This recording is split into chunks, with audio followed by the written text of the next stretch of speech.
Mom definitely blamed Edie, but I think Lewis blamed himself. After he graduated, he just spent more and more time in his room, until Mom got him a job at the cannery.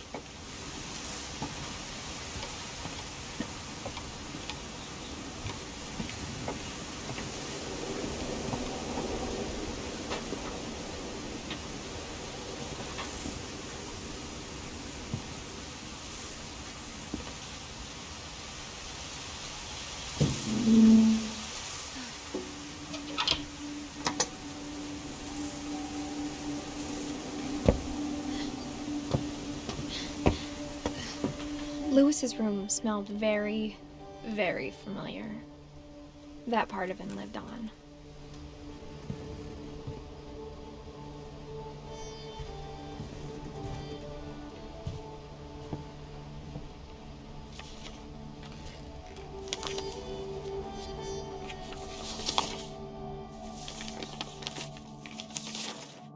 Dear Mrs. Finch, as Lewis's psychiatrist, I can understand your desire for an explanation.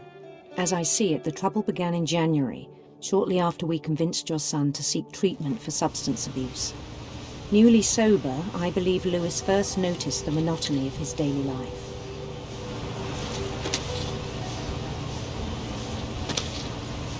He kept working at the cannery.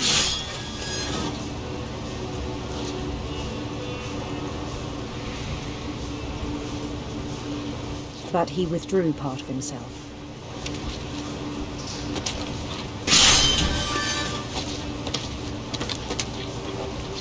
In our sessions, I saw the same behavior. His mind began to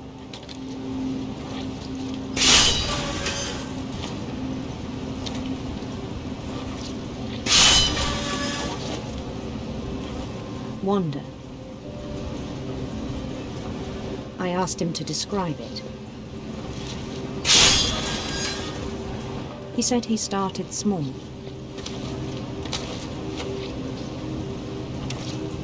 Imagining a labyrinth. He'd feel his way about. Then something moved. Bats. And toads.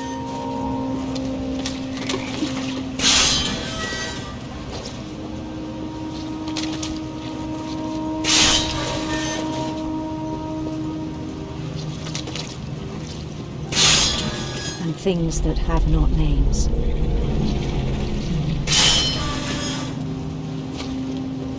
He knew it was all in his head, but he took it very seriously. I had hoped he'd find himself.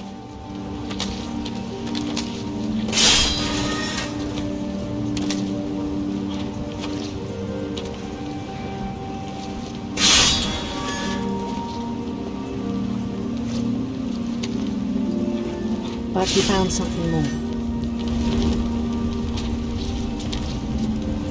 I worried about him then.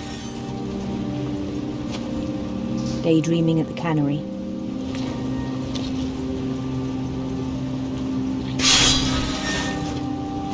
I spoke with his boss. But he said Lewis had become a model employee. Methodical, tireless, focused. Like a whole new Lewis. So I let him go on.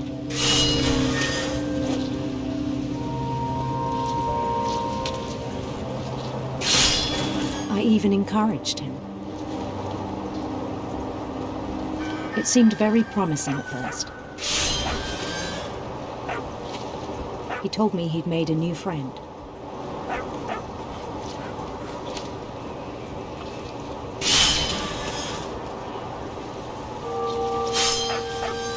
On the edge of a city he named Lewis Topia.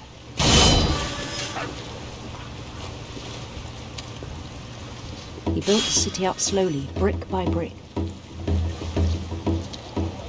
Then he made musicians.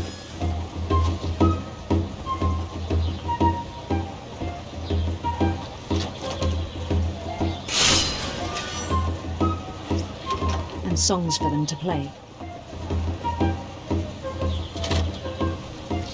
talked about starting a band. And he was always humming something. Every day his imagination grew stronger.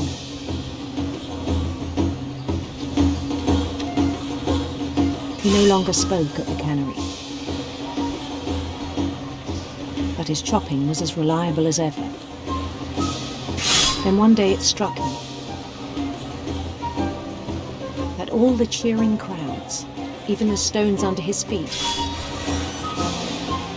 were all in his imagination, so he could do whatever he wished.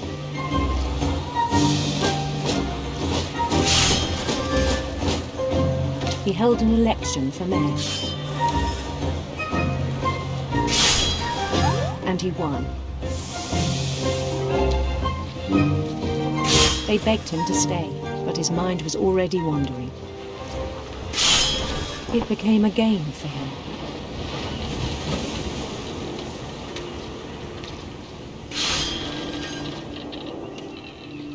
He'd conquer a city, then immediately push on.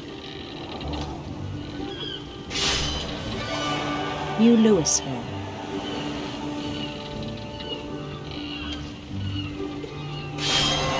St. Louis.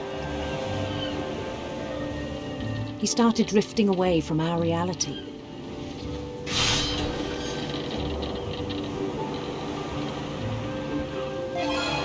Minneapolis, until one day he forgot to go home from the cannery. Even as his mother pleaded with him, part of Louis kept sailing on.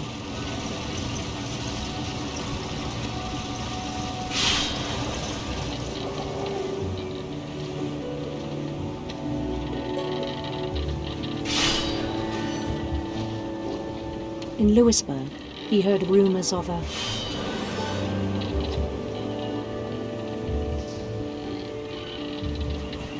beautiful prince.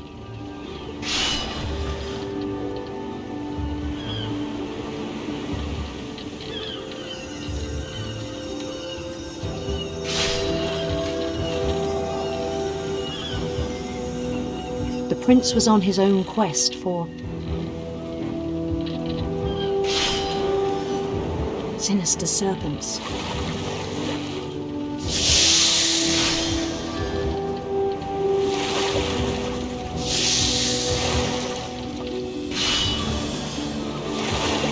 He followed the sound of his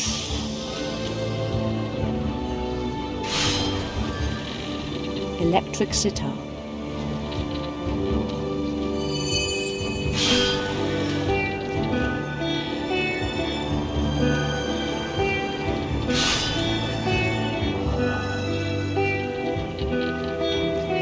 His chase led him to a golden palace east of the sun and west of the moon. Even then, his logic remained sound.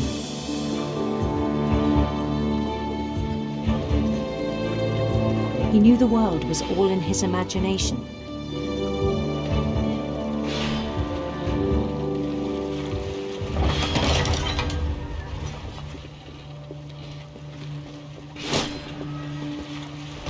But he was so proud of having created it. In his own eyes, he'd become something greater than a king.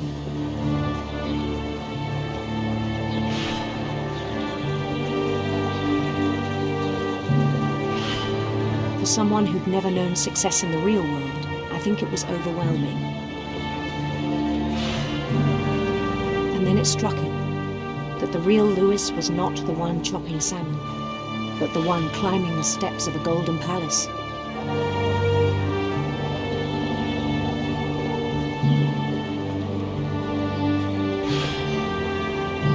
My imagination is as real as my body, he told me. It was hard to argue with him.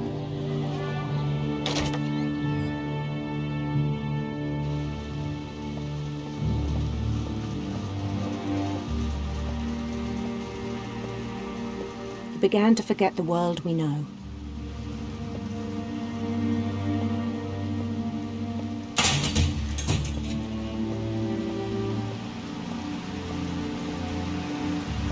I think it pained him to remember Lewis, the cannery worker.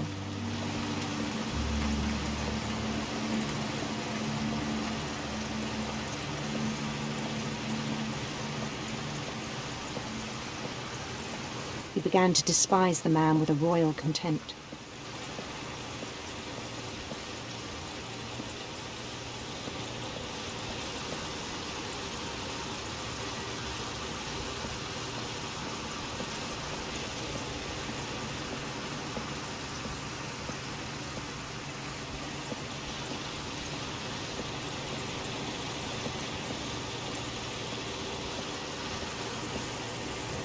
I still thought I could save him.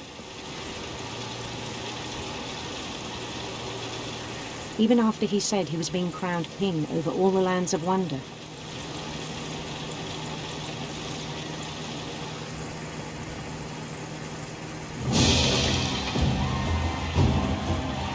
The palace would be packed with his companions.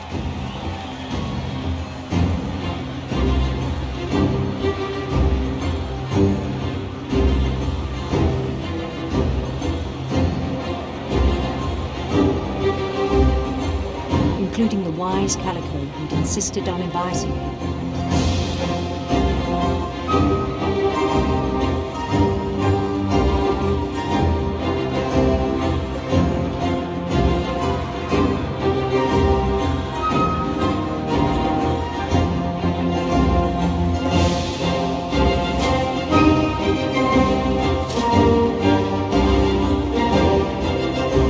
His prince waited, holding his crown.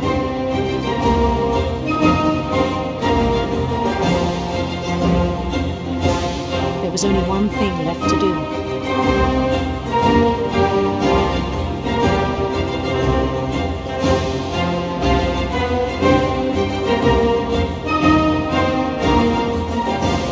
Bend down his head.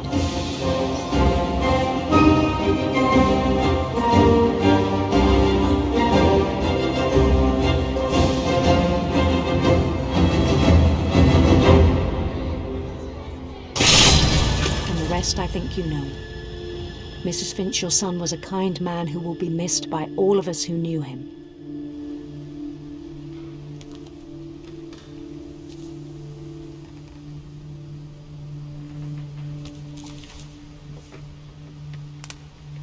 My brother was really cool.